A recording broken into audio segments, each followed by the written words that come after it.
Muito bem. Então, mais uma vez nós estamos aqui e eu agradeço a presença de vocês. E nós vamos falar hoje de um tema que é o amor, o poder e a sabedoria. Então, esse tema, ele é abrangente porque são atributos divinos que nós todos temos. Algumas pessoas manifestam mais o amor, outras pessoas manifestam mais o poder e outras pessoas manifestam mais a sabedoria. Mas todos nós temos esses três poderes, esses três atributos divinos, dependendo do tipo de personalidade que nós temos.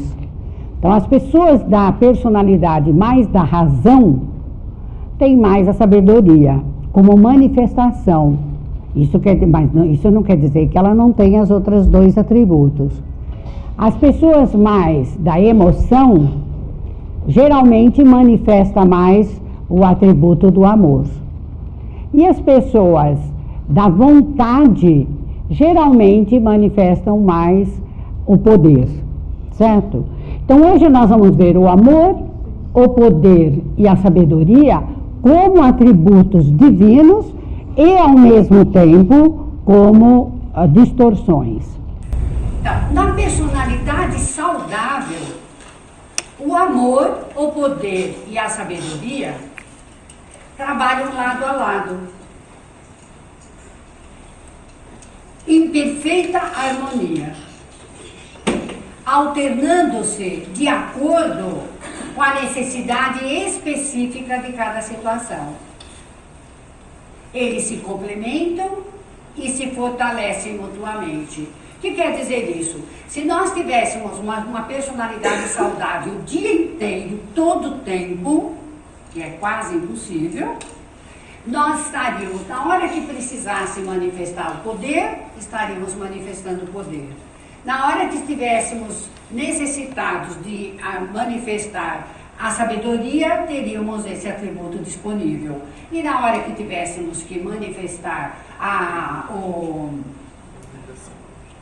que é a outra?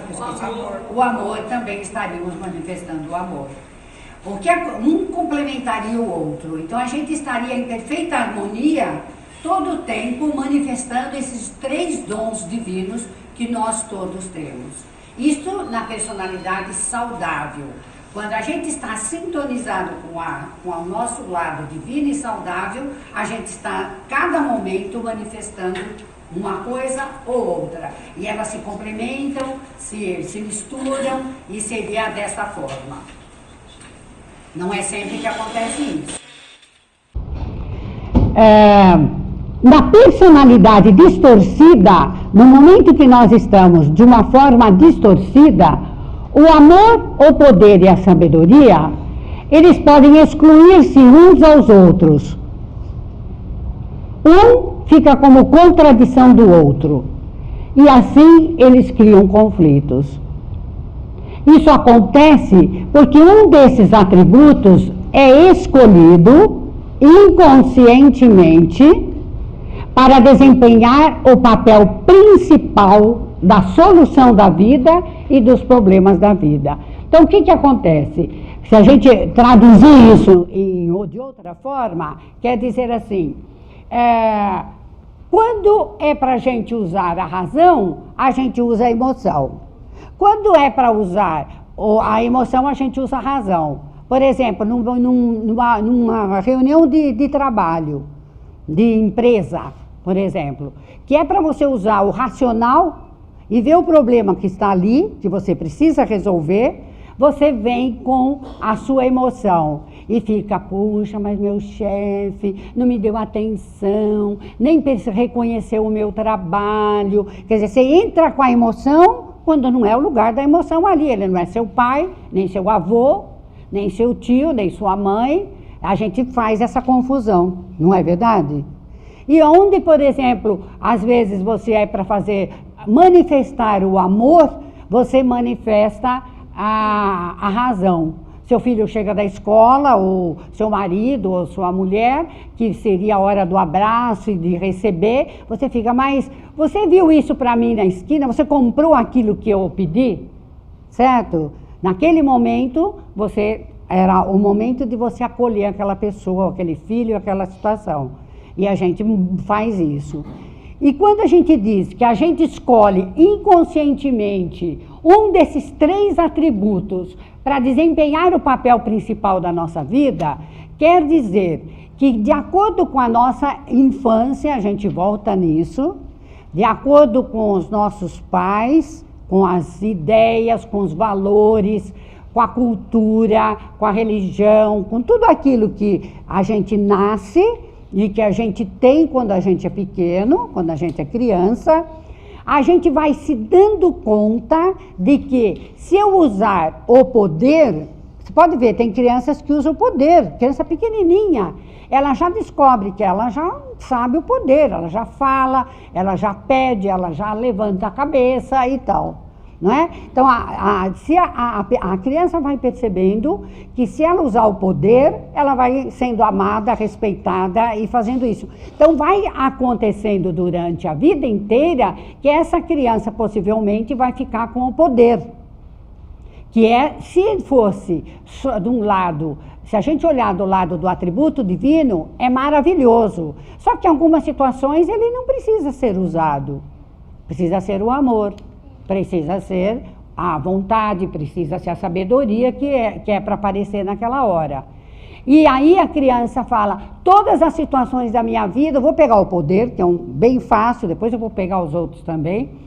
Por exemplo, a criança fala assim, entre aspas, porque é tudo inconscientemente, está escrito ali grifado, grande, letra maiúscula, porque é claro que o processo não é consciente. A nossa criança não faz isso de uma forma consciente. Ela vai percebendo assim, se não dão conta de mim, eu vou ter que me dar conta. Então, vou lá, com o poder. Ah, se eu percebo que ninguém faz, sou eu que vou fazer. Vai lá com o poder. Não é isso que a gente muitas vezes acontece? Então, quando isto acaba sendo, por exemplo, o poder, o principal papel na solução de todos os problemas da vida. E muitas vezes essa pessoa que levou esse poder, ela tem um lado positivo, porque ela desempenha uma profissão, um ganho, ela geralmente vai para a liderança, são pessoas realizadoras e tudo isso. Mas também tem um preço muito grande, porque se for sempre, e se for o papel principal da vida em todas as situações, essa pessoa não se permite trazer a sua fragilidade. Que a gente vai ver aqui a distorção, por exemplo, do poder, que é a agressividade, a rebeldia, não é? A pessoa não se permite num momento de fragilidade. E como a criança desenvolveu essa possibilidade, os outros nem mais acreditam que ela precisa de ajuda, né? Tem muita gente aí que fez assim com a cabeça, né? É aquela coisa que todo mundo fala, pede para fulano, ou nem fala, porque já sabe que vai pedir para aquela pessoa, né? Que ela vai fazer, ela vai resolver o problema. Nem pede para a outra, porque a outra tem outro tipo de atributo divino. Então fica o papel principal. Percebe a diferença entre usar o poder numa situação, a sabedoria numa outra situação, o amor numa outra situação, que seria o ideal da vida, né? Do que ficar o poder, eu uso o poder para todas as situações da minha vida durante toda a vida. Ou eu uso o amor em todas as situações quando é necessário usar o poder. Ou eu uso a sabedoria em todas as situações onde eu deveria usar o poder ou o amor, não é? Então, o que acontece? A distorção do amor é a submissão. Quando fica só amor em todas as situações, eu vou agir com amor. Chega uma hora que eu estou na submissão. Não é verdade isso? Então, a qualidade, o atributo divino é o amor.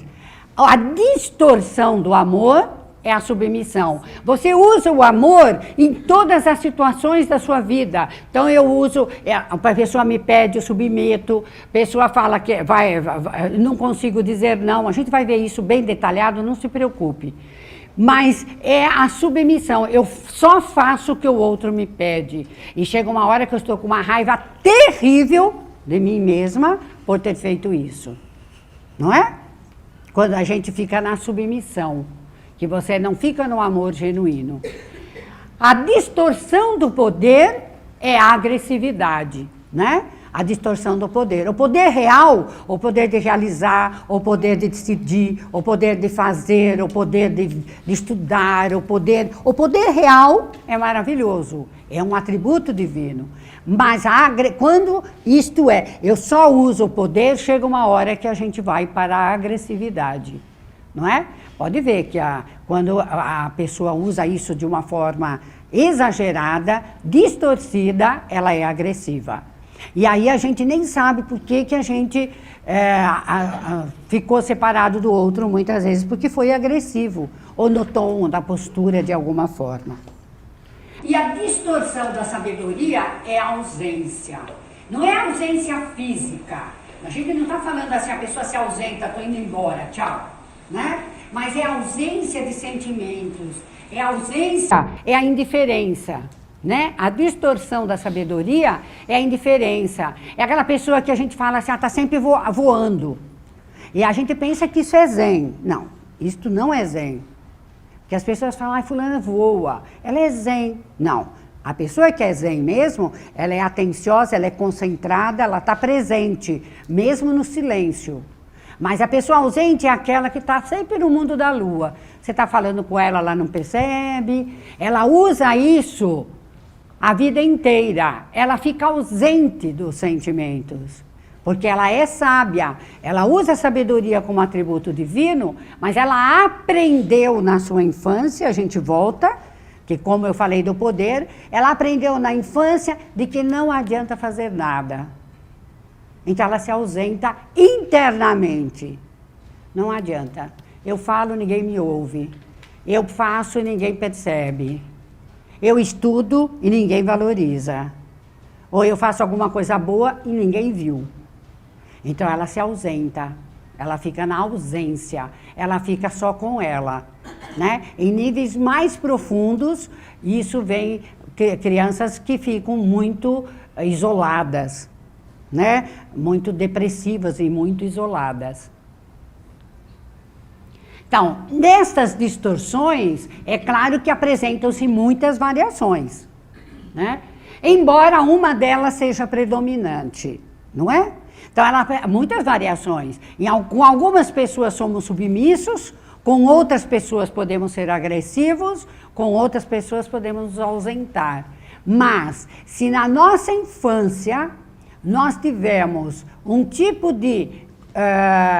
porque a criança capta dos pais, a gente ficou com uma predominante. Pode ver, uma é a mais forte, uma pessoa é a mais submissa. Pode ver que as pessoas podem usar isso de uma forma muito manipuladora, se elas perceberem isso, se quiserem usar o poder distorcido. Porque fala assim, vou pedir tudo para ela. Não é? Tive uma cliente que falava assim, tudo na empresa pedem para mim. Mas por que será que pedem só para ela? Não é? Porque ela já tem a característica da submissão. Por que só para ela? Tudo que era problemas e chatice era para ela. Porque todo mundo já sabia que pedir para ela fazia. E depois ela ficava com uma raiva, tentando matar o chefe e a repartição inteira. Né? Mas pediam só para ela, porque sabiam que ela ia fazer, mesmo na raiva. Então, de acordo com a força, com a intensidade, a distribuição dessas soluções é que se manifesta a tirania da nossa autoimagem idealizada. Então, conforme nós determinamos na nossa vida que solucionamos a vida da nossa criança, porque o que nós fizemos foi uma solução para resolver o problema da nossa criança. E ela foi brilhante. Só que nós esquecemos que não era para levar para a vida inteira durante 60, 70 anos. Era para resolver a solução dali, porque a criança não poderia lidar de outra forma com as circunstâncias que ela tinha naquele momento. Então, de acordo com essa solução que adotamos, é que nós vamos ver como a nossa autoimagem idealizada é tirana. Então, a gente tem que ser forte, forte, forte, forte, forte. Né? Tem que ser, né? Porque na autoimagem idealizada, nós estamos no tem que. Tenho que ser forte. Estou morrendo, morreu alguém, eu não posso chorar, tenho que ser forte. Estou doente, tenho que ser forte. Né? Ou tenho que me submeter todo o tempo. É a mesma coisa. Então, é uma tirania que nós nos impomos na nossa autoimagem idealizada. Né? Tenho que ser indiferente. Está tudo bem. Né? Está tudo ótimo. Perfeito. Morreu não sei quem. A vida é assim mesmo. Né? Essa é a nossa defesa do tá tudo bem, da ausência, né? Da sabedoria. Então, no amor-submissão, agora eu vou detalhar um pouco o amor-submissão, depois o poder-agressividade e depois a sabedoria com a ausência. Então, tem bastante do amor-submissão. Sabe por quê? Porque tem tanta gente submissa e que pensa que tem um amor fantástico, mas tem uma submissão fantástica, né? E principalmente em termos de Brasil, nós somos muito submissos, né? Em termos de uma imagem de massa do povo, né? Quando eu fiz a formação com os americanos, eles ficaram assustados, como a gente dizia, tudo bem, tudo bem. Vamos mudar o horário, tudo bem. Mas a gente vai ter 2 horas de almoço, tudo bem. Mas a gente vai ter isso, tudo bem. Então, escuta, onde que tá? Tá tudo bem mesmo? E às vezes não estava tudo bem. Mas a gente tinha essa imagem, né? Porque fica uma imagem. Como também na rebeldia também a gente não está, também está na distorção, certo? Então, amor, submissão, né? Espera-se que o amor resolva todos os problemas, não é? Se ao menos eu fosse amado, tudo estaria bem, não é? Essa é o que a imagem que a gente tem nessa questão. Eu devo ser amado para que eu possa acreditar no meu próprio valor. Então poderei retribuir o amor. É essa fala interna que a nossa criança criou. Se eu fosse amado, tudo estaria resolvido. Então eu cedo para ser amado. Né? É assim que é o mecanismo que ela fez. E a gente fala, tá bom, se for, muitas vezes a gente faz isso hoje também, não é? Se eu fosse amado pelo meu marido, se eu fosse amado pelo meu amigo, se eu fosse amado pelo meu filho, tudo estaria bem, tudo estaria resolvido. Então a gente se submete. Tá bom, ele quer vir à meia-noite, não quer vir às 10? Tá bom. Né? Ele quer sair mais cedo? Tá bom. Ele quer vir só no dia que ele pode? Tá bom. Não é? Então é a submissão. A pessoa não cultiva a faculdade de se sustentar sobre os próprios pés. Fica na mão do outro, não é? Usa toda a sua força psíquica para forçar as pessoas a suprir as suas necessidades. É muito interessante, porque as pessoas pensam que ao fazer tudo para os outros, ela está sendo muito altruísta, maravilhosa. E, na verdade, ela está inconscientemente, claro, se você olhar no consciente, é isso. Eu sou uma pessoa muito boa, estou fazendo tudo para todo mundo, para os meus filhos, para a minha família, para a sociedade, todos os dias, todas as horas, todos os minutos. Pode me chamar de manhã, de tarde, de noite para fazer tudo, né? É essa a força da submissão. Na verdade, é uma forma de forçar o outro a gostar de mim.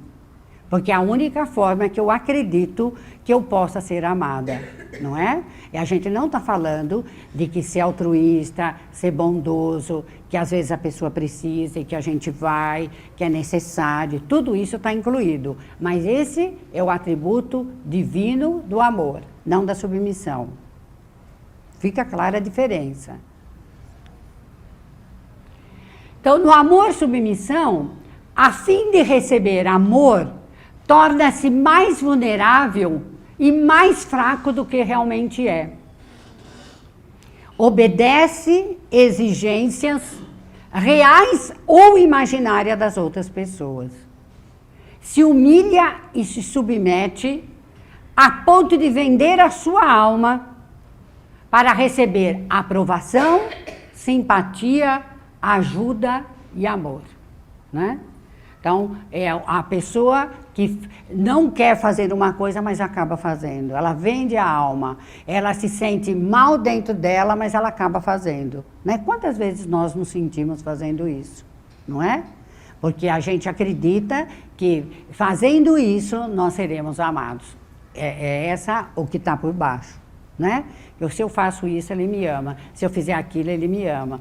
E, na verdade, o amor é um sentimento que as pessoas às vezes têm pela gente e às vezes não têm pela gente. Elas não são obrigadas a nos amar. Então, no amor-submissão, a gente vende a alma. Vocês podem olhar para a vida de vocês e para a vida de algumas pessoas que vocês percebem que se submeteram ou que se submetem a um marido, a uma mulher, ou a um trabalho, a um chefe ou a um amigo. A pessoa tem uma programação. Às vezes são coisas muito simples. A pessoa nem se programa esperando que o outro peça alguma coisa. Por exemplo, num passeio. Ou se ela tem uma programação e o outro chega e fala assim, nós vamos para lá?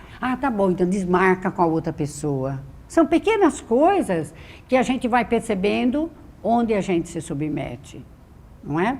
Inconscientemente, acredita que ao afirmar os seus desejos e necessidades, perderá o valor de ser cuidado como se fosse uma criança, né? Então, a pessoa acredita que ela não pode afirmar os seus desejos e suas necessidades, como se ela fosse ainda uma criança que não pode dizer as suas necessidades. Porque a nossa criança, muitas vezes, se submeteu porque não podia dizer eu não quero comer, que a mãe forçava. Não é verdade? Aí comia. Ou não quero pôr uma roupa, quero pôr outra. Mas a mãe, ela, como uma criança, a nossa criança se submeteu. Não tinha muita alternativa, em alguns casos. Estou trazendo exemplos que podem ter acontecido ou não para vocês, né? Mas muitas vezes acontece isso. Então, nosso adulto ainda crê inconscientemente que não pode afirmar os seus desejos. Porque se ela me pede, você pode me ajudar nisso? Eu posso dizer a ela, eu não posso te ajudar aqui agora. E afirmar a minha necessidade real, eu estou cansada. Ou eu preciso dormir. Ou eu não estou com vontade agora, eu posso te ajudar amanhã cedo. Certo? O meu desejo e a minha necessidade precisa ser respeitado por mim. Não é? A não ser que fosse uma emergência. A não ser que ela tivesse uma emergência. Aí eu vou ver a possibilidade, se eu não puder, vou ver alguém que possa ajudá-la. Mas inconscientemente, a nossa parte criança acredita que não pode manifestar a sua necessidade. Quantos de vocês já fez isso na vida? Não é? Pessoa pede, você não pode fazer aquilo naquela hora. E não é uma coisa que você é contra a pessoa. Não é que você não gosta da pessoa. Você gosta, você quer fazer para a pessoa. Mas você tem uma necessidade sua que é premente. É mais urgente do que aquilo que a pessoa está te pedindo. Não é? Mas muitas vezes a gente deixa a nossa real necessidade e se submete. Não é verdade isso? Então olha para essa, vai olhando assim, com quem, enquanto eu vou falando, vai percebendo o que acontece dentro de você.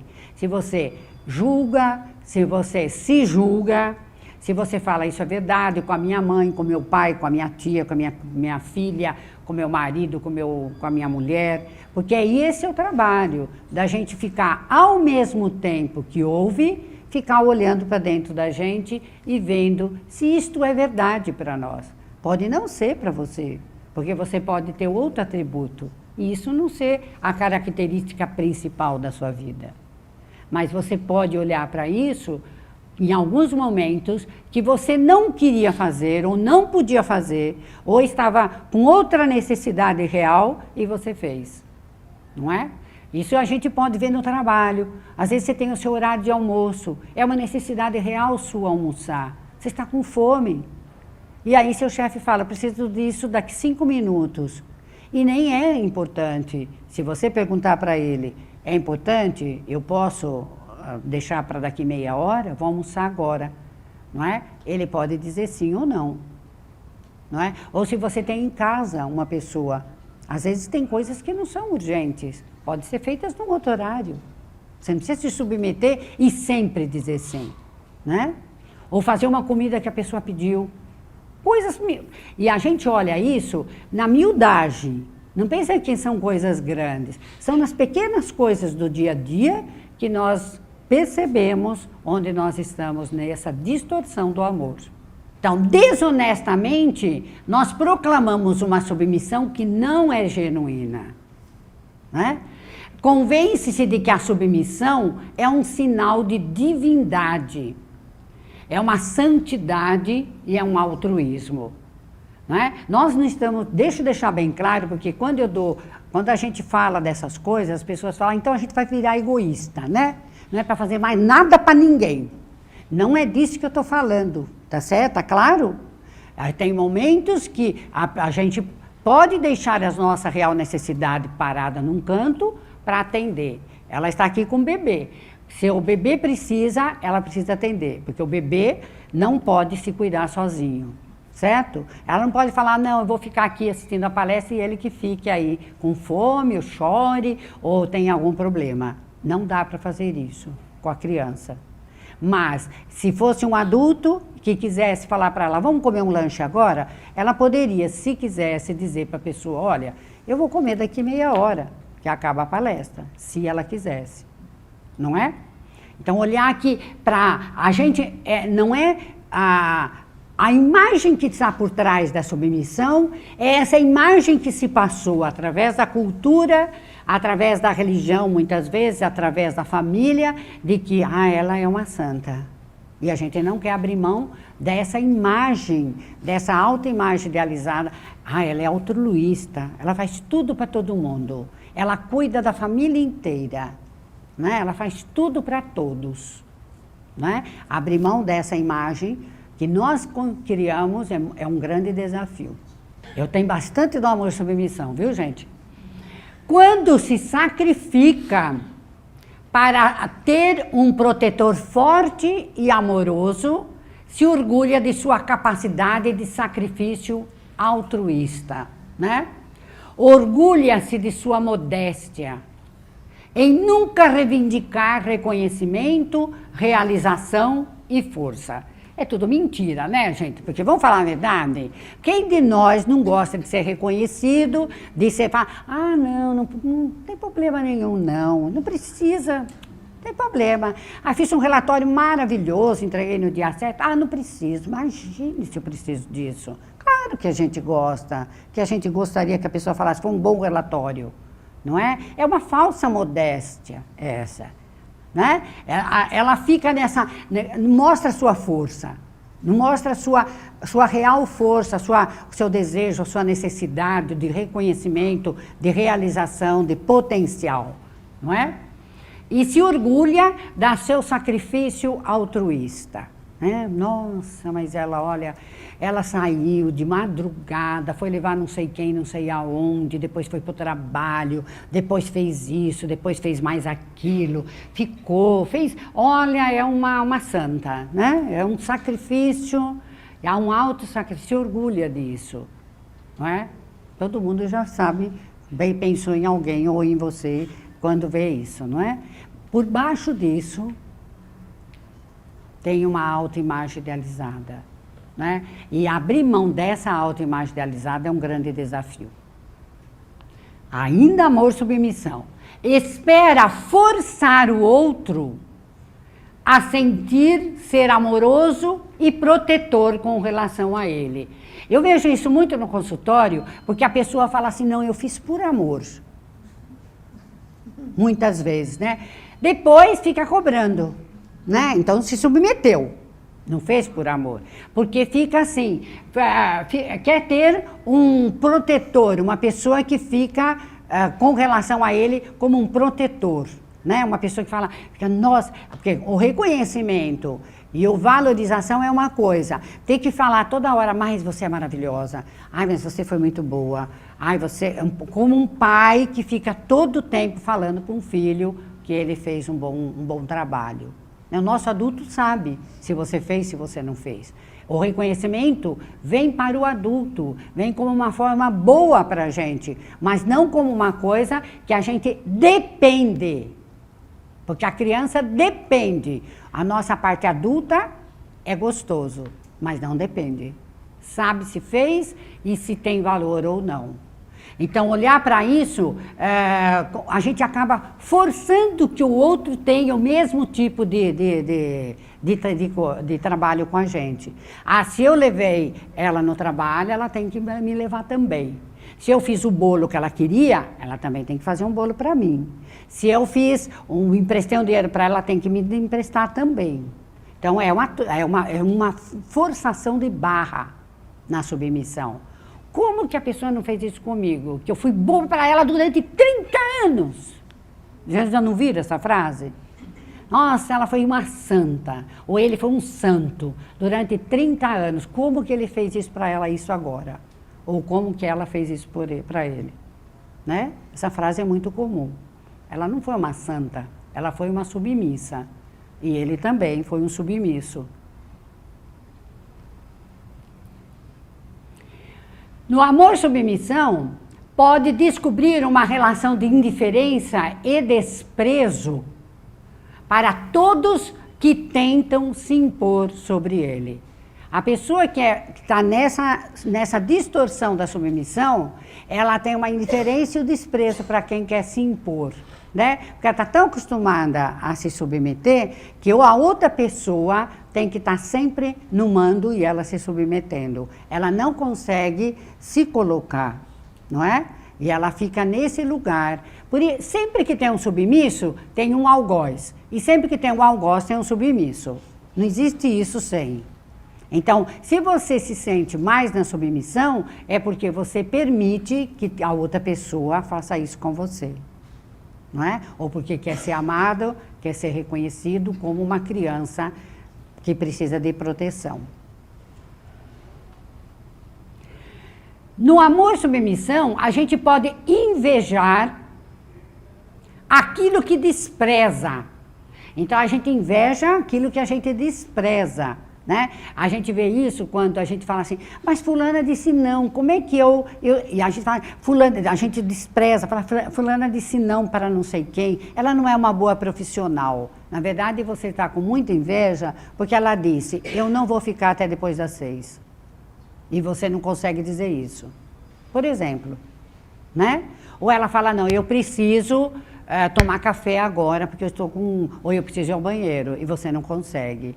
Então, tem uma inveja. Então, como a gente muitas vezes, não tem consciência da nossa inveja, porque é muito difícil ter consciência da nossa inveja, a gente fica olhando para isso com desprezo e despreza a pessoa. Nossa, mas na verdade, tem uma qualidade nela que eu não tenho em mim ainda manifesta, não é? E também pode se sentir superior no seu desenvolvimento espiritual e padrões éticos. Então pode ter um orgulho por trás disso, né? De se sentir, eu sou superior, espiritualmente desenvolvida, porque eu faço tudo para todos, todo o tempo, todos os dias, todas as horas, para todas as pessoas, pode contar comigo em qualquer hora, em qualquer lugar, para fazer qualquer coisa. não é? Então eu sou mais desenvolvida do que ela, que só faz de vez em quando, não é? Então esse pode ter um orgulho, né? A pessoa não se dá conta, e se a gente falar, ah, não, eu não tenho esse orgulho, você não fica aqui no orgulho, mas você lá no fundo, você despreza essa pessoa. Ela não consegue, só eu consigo fazer isto, não é? Tem um orgulho de se achar, né? E também de ter padrões éticos diferentes do dela. Ela não percebe que os outros estão precisando todo o tempo. Só eu percebo, por isso que eu faço, não é? Então, olhar para esse lado do nosso orgulho. Não é errado nem certo, só olhar para isso e saber onde nós estamos em cada situação.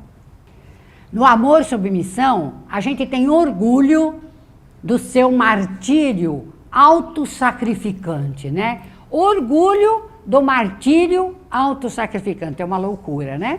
Mas é verdade, não é? A gente se orgulha de que o martírio, né? A gente é um mártir. Né? E isso é interessante porque quando eu era pequena, o único acesso que eu tinha na leitura eram os livros dos santos. Acho que eu já comentei isso em alguma palestra. Porque a biblioteca, que eu não tinha dinheiro para comprar livros na época, e a biblioteca que eu tinha acesso era a biblioteca da Igreja Católica. Então, na Igreja Católica, é óbvio que tem a vida de todos os santos, né? E eu acho que eu peguei gosto pelas biografias ali. Tinha um lado que foi bom, porque eu li tudo, né? E foi bom, mas tinha uma coisa que eu via, todos os santos se autossacrificavam, né? Estou lembrando por causa desse martírio autossacrificante. Um morria na fogueira, outro fazia jejum, outro morria em prol de não sei o quê. E eu falava, nossa, tem muita coisa para eu fazer ainda. E era como se eu nunca alcançasse. E um dia eu cheguei para minha mãe e falei para ela assim, eu quero morrer logo. Aí ela disse para mim, porque você se assustou com a pergunta naquele dia. Mas se tem tanto sacrifício, então eu quero morrer logo. Porque se tem que passar por tudo isso, é melhor morrer mais cedo. Porque eu ia esperar para morrer na fogueira, né? Ou eu ia esperar jejuar 50 anos. E assim por diante, né? E ela falou, você já leu todos os livros, não precisa ler mais, tá tudo certo, né? Mas percebe como a gente é influenciado, percebe? Quero trazer esse exemplo, porque ao mesmo tempo que eu gostava muito de ler, sempre fui uma pessoa que eu gostava muito de ler e não tinha acesso a mais nada, a não ser aquilo, pode trazer um padrão totalmente distorcido, né? E era assim, se levantasse cedo para ir na igreja, era uma maravilha, não é? Quem não passou por isso? Estou vendo muitas cabeças balançarem, né? Ou fazer jejum, não sei das quantas, tudo que era autossacrificante, martírio, quanto maior o martírio, né? Mais a gente era santa, né? Mais santo a gente era. Então é muito valorizado, não é verdade? É muito valorizado. Não o amor genuíno, o amor real, mas essa distorção do amor. Então, obedece para que as outras pessoas obedeçam. Submete-se a fim de dominar. Essa dominação pode se manifestar de uma maneira muito suave, fraca e vulnerável. Então, muitas vezes, as pessoas se submetem para dominar. Não é? Isso a gente vê muito das mães, né? Isso é um padrão bem feminino e bem materno, né? Se submete para dominar. Então, por exemplo, faz o doce que o filho gosta, né? Marca, e cada filho tem um gosto, então faz um de cada um, né? Então ela está se submetendo ao gosto do filho, mas na verdade ela está submetendo para que todos vão almoçar na sua casa, né? Claro, e aí não aparece, ninguém sabe, ninguém viu, né? E se perguntar para ela, falar, mas gente, eu não faço isso. É que ela gosta de pudim de leite condensado, ela é de brigadeiro, ela é de torta de maçã, só por isso eu fiz, né? Mas é claro, ao invés de pagar restaurante, elas foram comer na casa da mãe, que é muito mais fácil, né? Então é uma submissão de uma forma dominante. Né? E é subjacente. Estou trazendo exemplos assim, porque são nesses que a gente se encontra. Ainda vem amor e submissão. A pessoa se afasta do seu eu real. E o que é o eu real? É a sua real necessidade, é o seu desejo, é o seu altruísmo, é o seu amor. O seu eu real é aquilo que nós somos hoje, agora, hoje, no dia de hoje.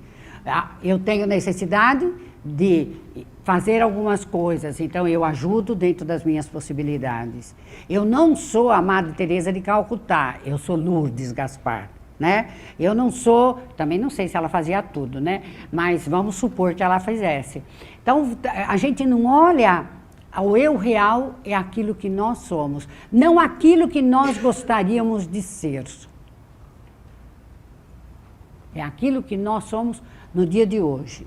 Então, a pessoa se afasta desse eu real, despreza-se e desqualifica a si mesmo. Isso que é ruim. Porque a gente acaba falando, eu sou uma pessoa que não sou boa, não sou altruísta, não sou tão... Porque a gente acredita que precisa ser, né? Que precisa ser desta forma.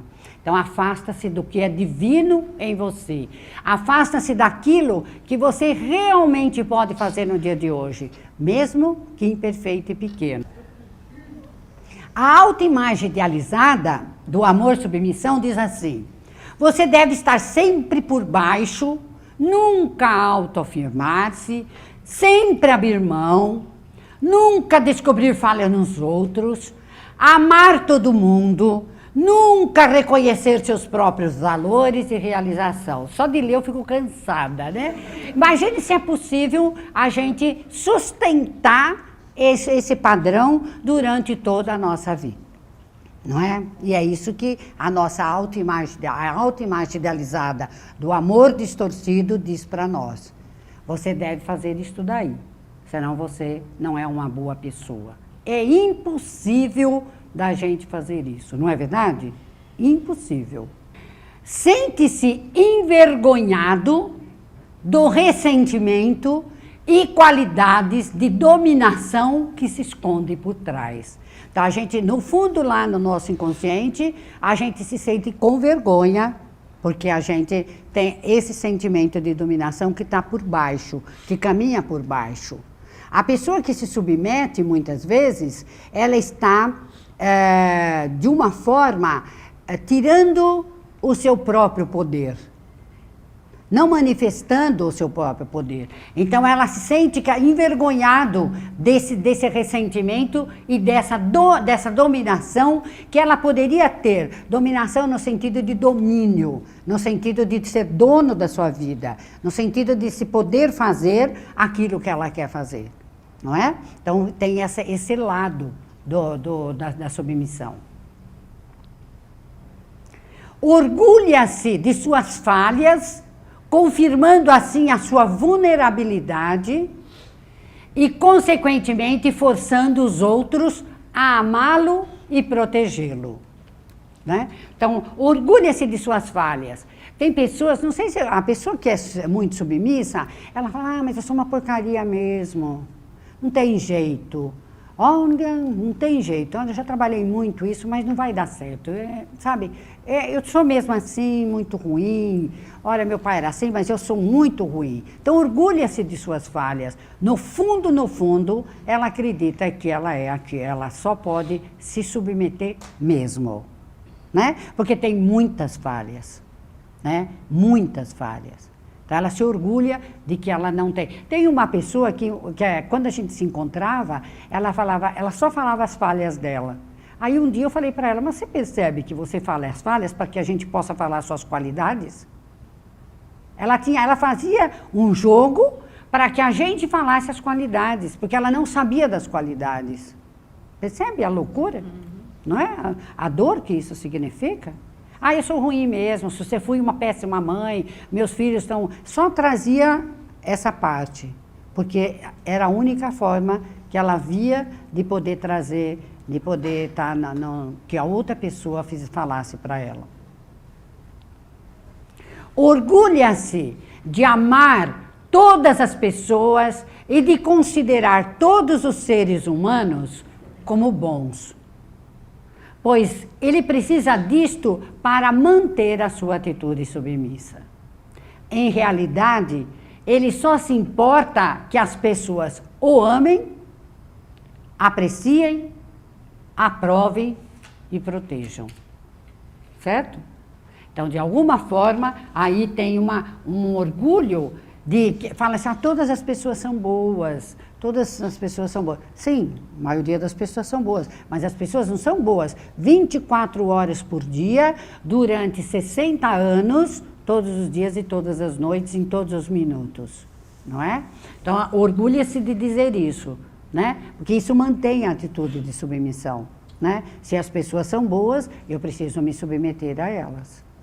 Não é esse o raciocínio que a nossa criança faz. E, na verdade, a gente espera que as pessoas apreciem a gente, é uma troca, né? Que a nossa parte infantil e imatura faz.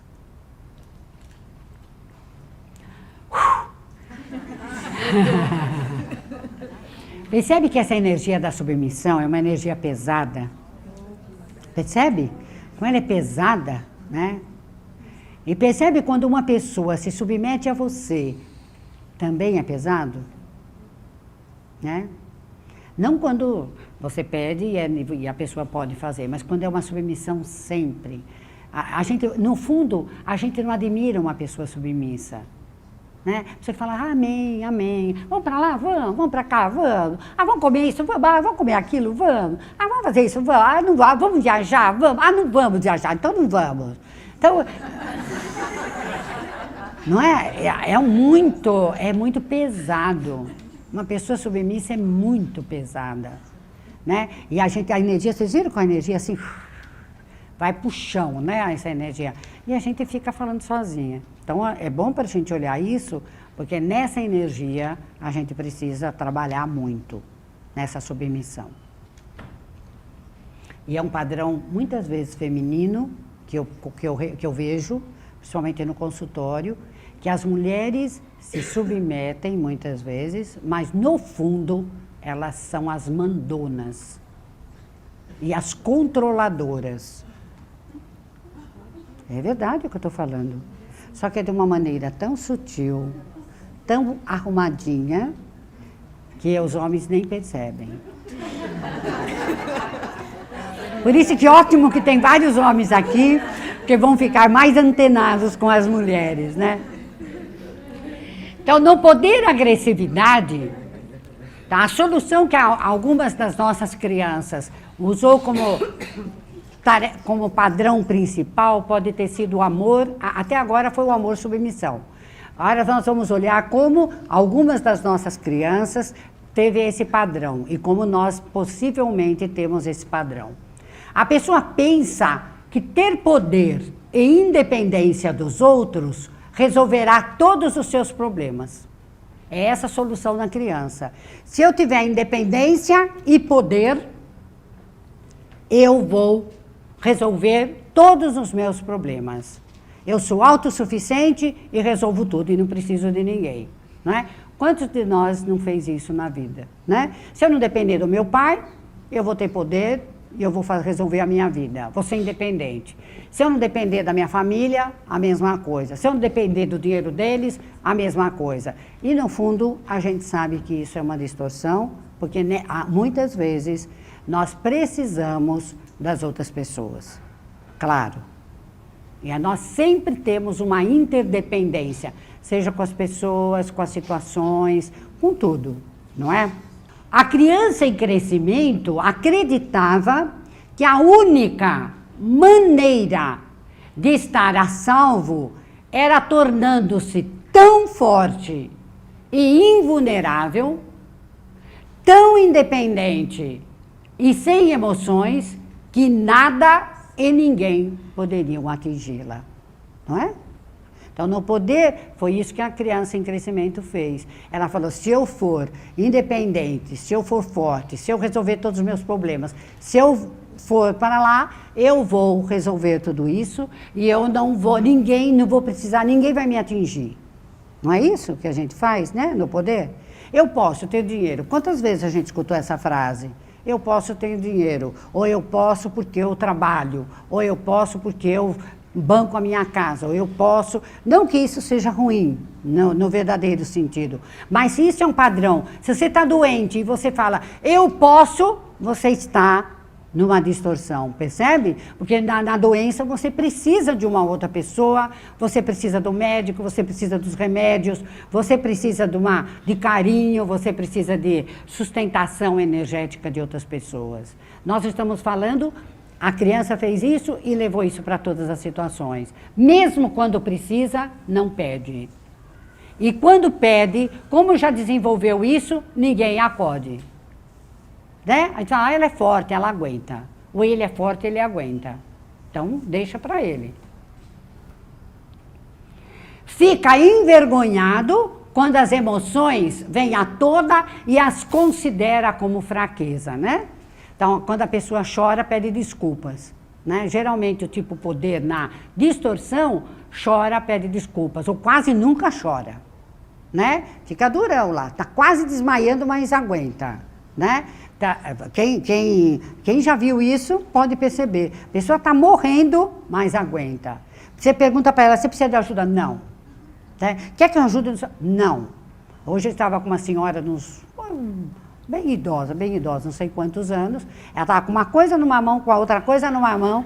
Tinha que descer uma escada e eu perguntei, precisa de ajuda? Não. Quase desmaiando na escada. Né? Quer dizer, tem um lado que a pessoa acredita que pode, mas a pessoa não está podendo, né? Quer dizer, a pessoa não percebe que não é que é porque a pessoa é idosa, ela está com duas coisas na mão, tem uma escada. E naquele momento, não é que ela precise de ajuda sempre, todas as horas, em todos os momentos, então, mas naquele momento eu achei que ela precisasse de ajuda, porque ela não caiu por milagre. Mas, quer dizer, ela de alguma forma, naquele... Como? Eu tenho poder. Eu tenho poder, né? Eu tenho poder.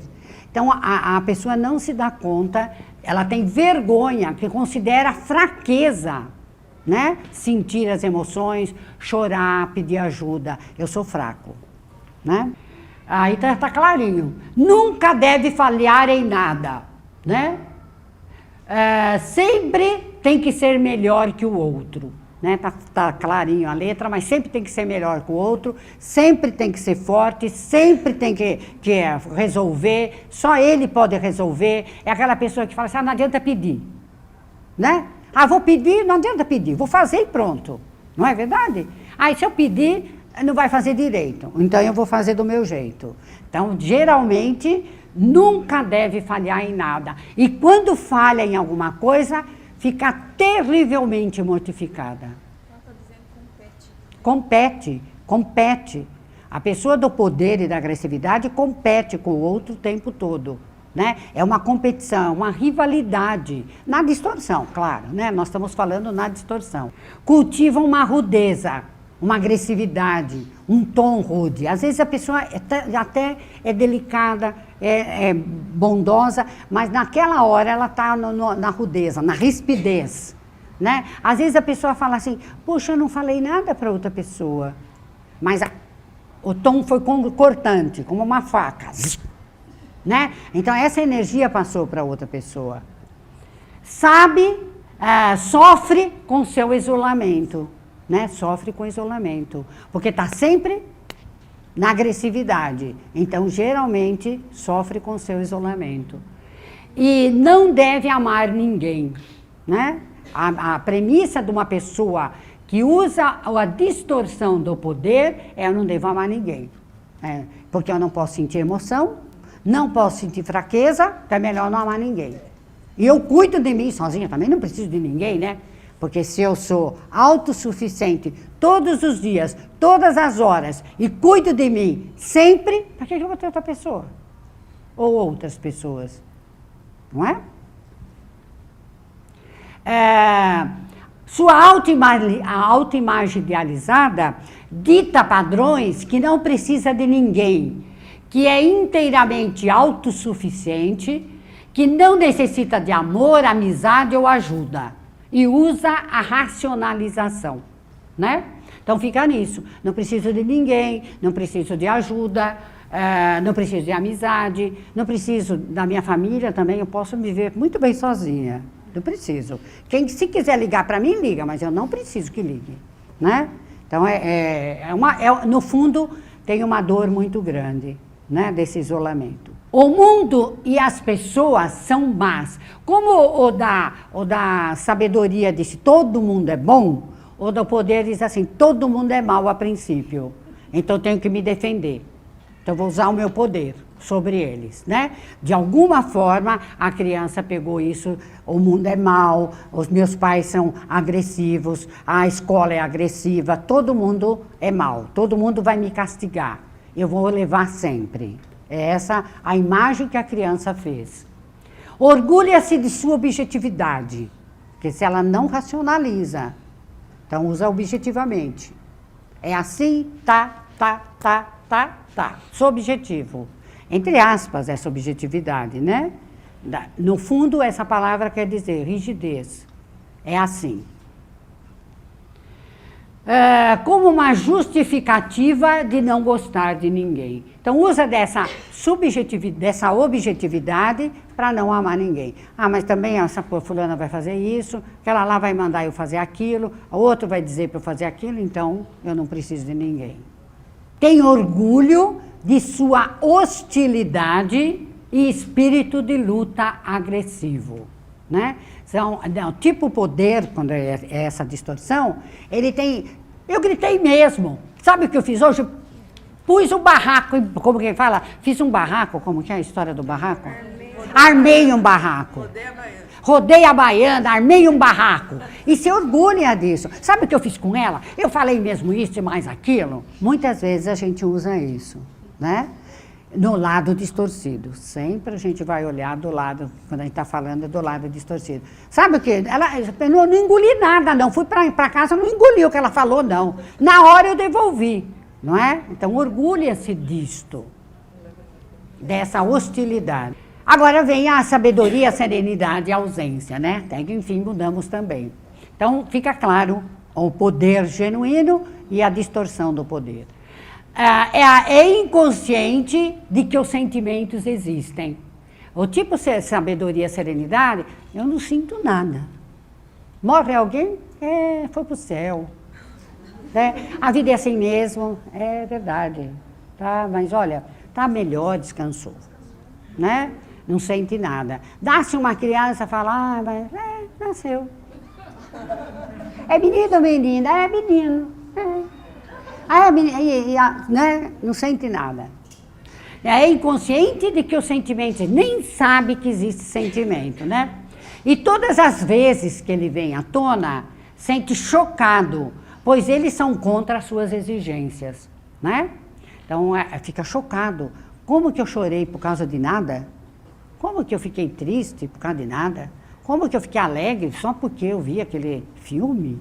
Né? Então, o tipo serenidade, sabedoria e ausência, geralmente foge dos sentimentos, não sente os sentimentos.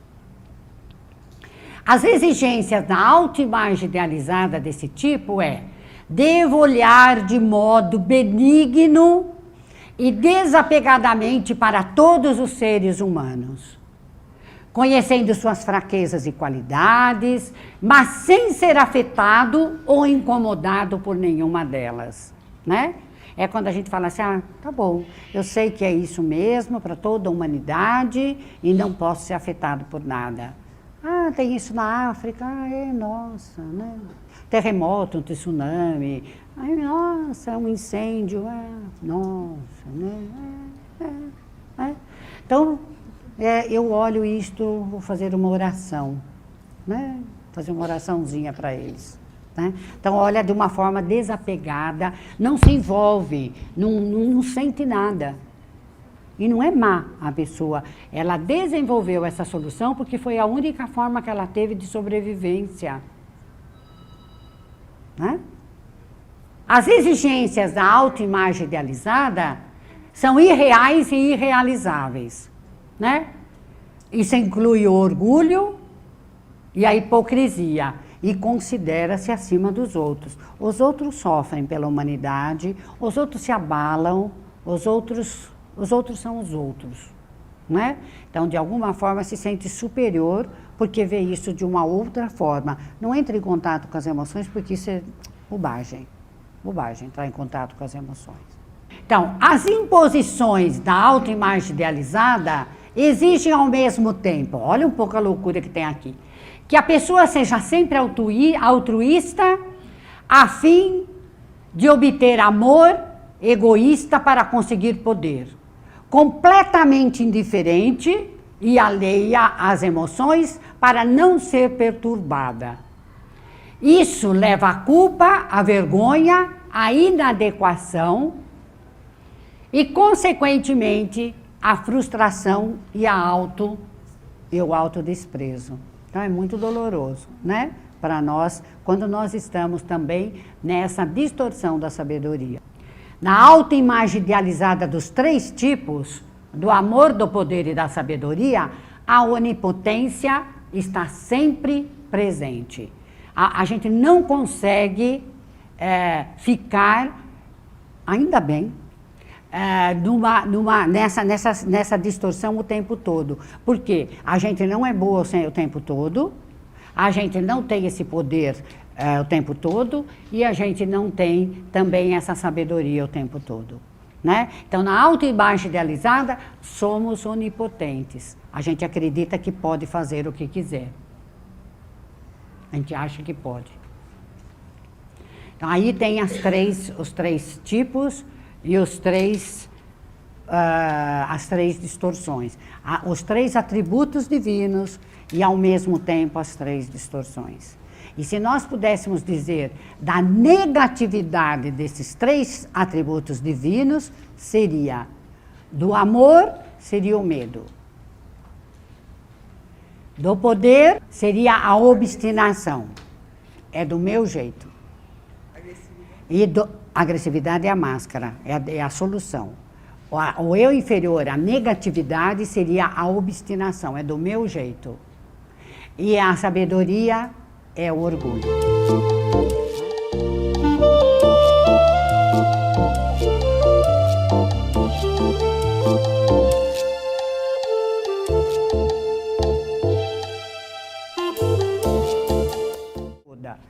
Geralmente, uma é predominante, né? Geralmente, uma é predominante. Geralmente, uma é predominante e leva para a vida toda, desde que não se trabalhe. Né? Porque se a pessoa vai para um trabalho, para uma terapia, para um grupo, enfim, faz um trabalho sobre si mesma com relação a isso, e se dá conta de que tem um padrão que é dominante, é claro que ela vai transformar isso. Ela não precisa levar a vida inteira e continuar indo com isso até o último dia da vida. Né? Porque isso que a gente faz os nossos trabalhos, para que a gente possa ir transformando. Isso é um trabalho diário de cada situação do seu cotidiano, da revisão diária, da meditação, da prece, da observação, e em cada situação, estou sendo submissa ou é um desejo real fazer isto? E aí você vai tomar a decisão. Eu estou sendo agressiva ou eu estou usando o meu poder real? Ou eu estou só me rebelando? Eu estou sendo ausente ou eu estou sendo sábia de ficar quieta neste momento? Porque tem um lado maravilhoso que às vezes não é para falar mesmo. Não é uma ausência no sentido de que eu não vou, dane-se. É nesse momento, se eu falar, eu vou me desunir com essa pessoa. Então eu não falo. Naquele momento. Mas não é um padrão que nunca eu falo. Percebe a diferença, né? Então, geralmente é um padrão que acompanha, mas que pode ser transformado, obviamente.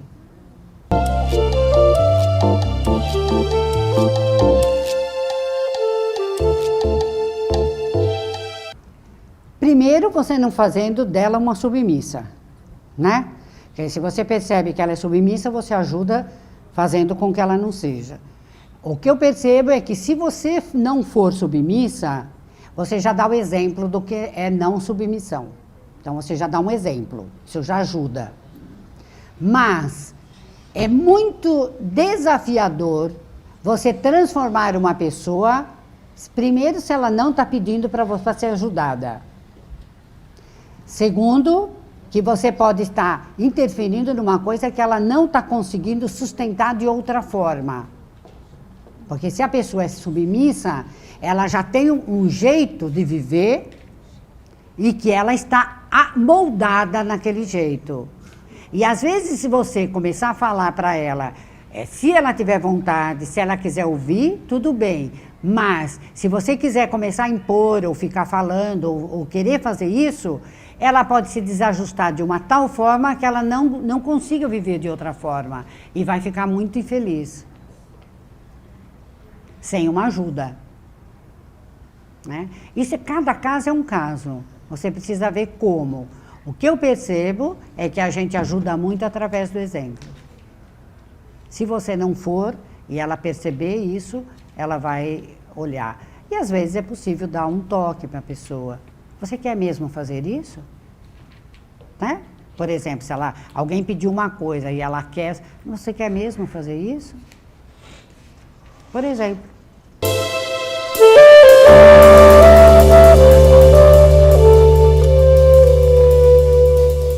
Pode também, pode.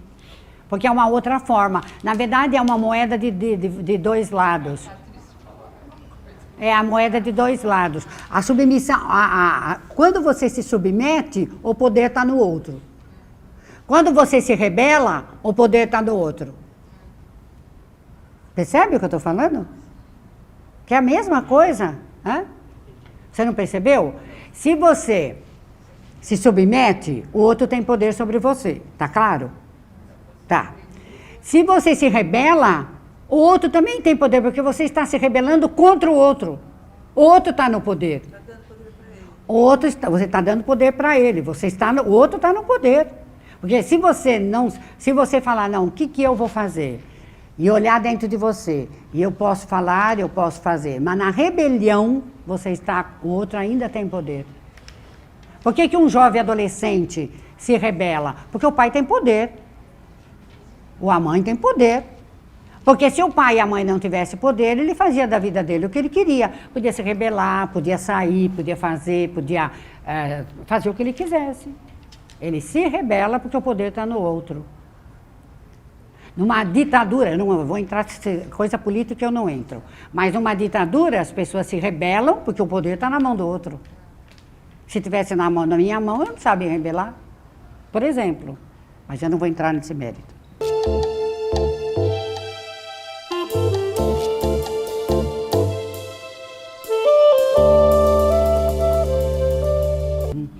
Por isso que no nosso trabalho existe um verbo que é atualizar. Quando a gente está trabalhando uma questão, e você faz de conta que você foi sempre submissa, ou essa pessoa, não sei quem é, foi sempre submissa. Se faz de conta que eu sou submissa, vou me pegar como exemplo para facilitar. Se eu sempre fui submissa e eu estou começando a trabalhar a minha não submissão, eu preciso avisar as outras pessoas, ou pelo menos a pessoa com a qual eu convivo, que é a mais próxima, ou a pessoa que está mais próxima, e dizer a ela, olha, eu estou trabalhando não ser mais submissa. Então não é contra você, porque fui eu que permiti ficar no lugar da submissão.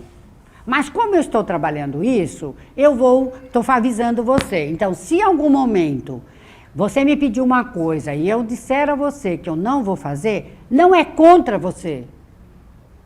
É porque eu estou trabalhando esse padrão comigo. Porque se ela fizer isso, eu vou falar. Se ela fizer isso, eu vou falar. Se ela fizer isso, eu vou falar. Porque eu estou trabalhando a minha não submissão. Não tem a ver com você. Porque eu passei esse padrão que você pegou. Eu passei. Percebe a diferença que eu estou falando? Mas você tem que atualizar a pessoa. Porque se você passou esse padrão a vida inteira, se você muda, a pessoa vai continuar mesmo fazendo da mesma forma, claro. É claro. E se tiver revolução e confusão, graças a Deus. Porque a pessoa também vai perceber que ela está usando o poder distorcido. E vai ter, às vezes tem mesmo. A gente não diz que é leve e que às vezes não tem conflitos. A gente está dizendo que o trabalho é ter consciência. E às vezes o conflito pode aparecer.